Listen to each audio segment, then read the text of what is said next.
Restaurant style आपल्याला काही भाजी बनवायची असेल तर ही भाजी तुम्ही नक्कीच लक्षात ठेवायची आहे. तर अख्खा मसूर मी बनवलाय. अतिशय जबरदस्त बनतो. म्हणजे पनीरच्या तोडीला जर कुठली भाजी असेल तर अख्खा मसूर तुम्ही बनवू शकता. 1.5 वाटी इथं मसूर घेतलाय आणि भिजत घालू शकतो आपण. इथं 2-3 तास मी भिजत घातलाय. तर 2 शिट्ट्यामध्ये तो शिजतो. पण जर लगेचच तुम्ही अगदी 15-20 मिनिटं भिजवलात तर 5 ते 6 शिट्ट्या याच्या कराव्या लागतात. तर मी हा भिजत घातला होता. आता 3 तास जवळ-जवळ झालेले आहेत आणि आता भाजी करायला आपण सुरुवात करूया. मसूर 2-3 पाण्याने धुवून घेतला आणि नंतर मसूर आपण कुकरमध्ये काढून घेऊया. मसुराच्या डबल पाणी आपल्याला इथे वापरायचं. यामध्ये हळद घालतोय आपण.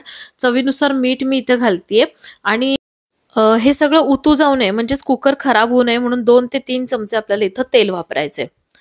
आता इथं आपण हा जो कुकर आहे तो मध्यम आचेवरती 2च शिट्ट्या करून घेतोय कारण आपण मसूर जो आहे तो भिजवलेला आहे.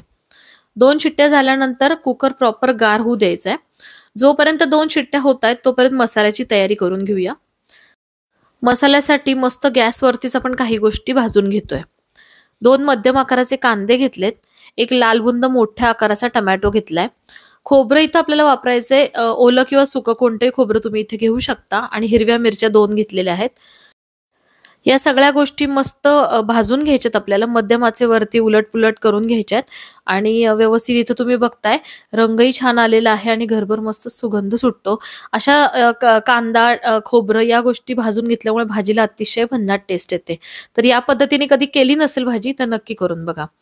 आता इथे कांदा, टोमॅटो, खोबरं सगळं भाजलेलं आहे. ते थोडंसं थंड होऊन देतेय आणि याच्यावरची जी सालं आहेत, कांद्याची सालं ती काढून घेते फक्त मी आणि थोडंसं कट करून घेऊया म्हणजे मिक्सरला आपल्याला ते बारीक करायला सोपं जाईल. तर खोबरं जे आहे ते व्यवस्थित कट करून घ्यायचे. बाकीच्या गोष्टी ओबडधोबड मी कट करून घेतल्यात आणि हलक्याचं पाणी गरज असेल तर तुम्ही नक्कीच घालू शकता. पण ही जी पेस्ट आहे ती एकदम फाईन पेस्ट आपल्याला बनवून घ्यायची आहे. तर मिक्सरच्या जारमध्ये या सगळ्या गोष्टी घेते मी काढून आणि थोडंसं पाण्याचा वापर करून एकदम फाईन पेस्ट आपण इथं बनवून घेतोय. जास्त पाणी वापरू नका नाहीतर मसाला खूप वेळ परतत बसावं लागतं. इथे आपण चेक करून घेऊया एकदा. मस्त मसूर आपला इथे चांगला शिजलेला आहे. कुकर थोड्या वेळासाठी बाजूला ठेवूयात आणि आता भाजी बनवायला सुरुवात करूयात. कढईमध्ये मी तेल घेतले 2 पळी आणि 1 चमचाभर तूप घेतले. साजूक तुपाचा इथे वापर करायचा आहे.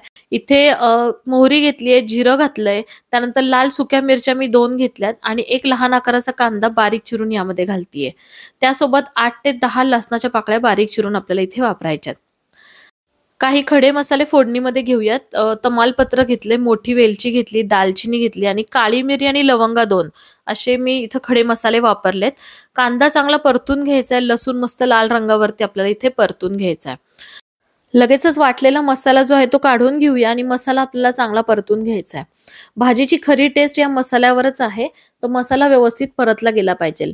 यामध्ये लाल तिखट घालतीये, हळद आपण वापरतोय. धनेपूड आपण इथं घालून घेऊया. गोडा मसाला जरुरी आहे, अर्धा चमचा वापरलाय आणि गरम मसाला पण मी अर्धा चमचा घातलेला आहे.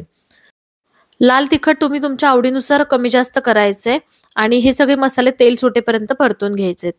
तर परतताना जर असं वाटत असेल की करपू शकतात हे मसाले तर अगदी थोडंसं पाण्याचा आपल्याला इथे वापर करायचा आहे. मिक्सरच्या जारमध्ये थोडंसं पाणी घेतलंय आणि ते मी इथे ऍड करतेय. मस्त तेल सुटेपर्यंत हा मसाला मध्यम आचेवरती चांगला परतून घेतलाय. नंतर आपल्याला मसूर जे आहे ते पूर्ण मसूर आपण यामध्ये काढून घेऊया. आवडीनुसार इथे गरम पाण्याचा आपल्याला वापर करायचा आहे. ही भाजी जी असते ती जास्त पातळ नसते.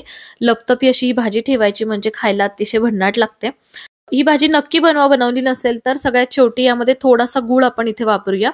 कसुरी मेथी आपण घालतोय आणि 1 चमचा परत साजूक तूप आपण इथे वापरतोय. हवी असल्यास तुम्ही इथे फ्रेश क्रीम वगैरेचा पण वापर करू शकता. मी अगदी मनापासून सांगते ही भाजी नक्की ट्राय करा. तुम्हाला नक्की आवडणार आहे. व्हिडिओ चॅनल कसं वाटलं हे कळवा. त्यानंतर चॅनलला सबस्क्राईब करा, लाईक करा, शेअर करा. भेटूया नवीन रेसिपी सोबत. थंडीसाठी ही भाजी एकदम बेस्ट आहे. नक्की ट्राय करा. धन्यवाद.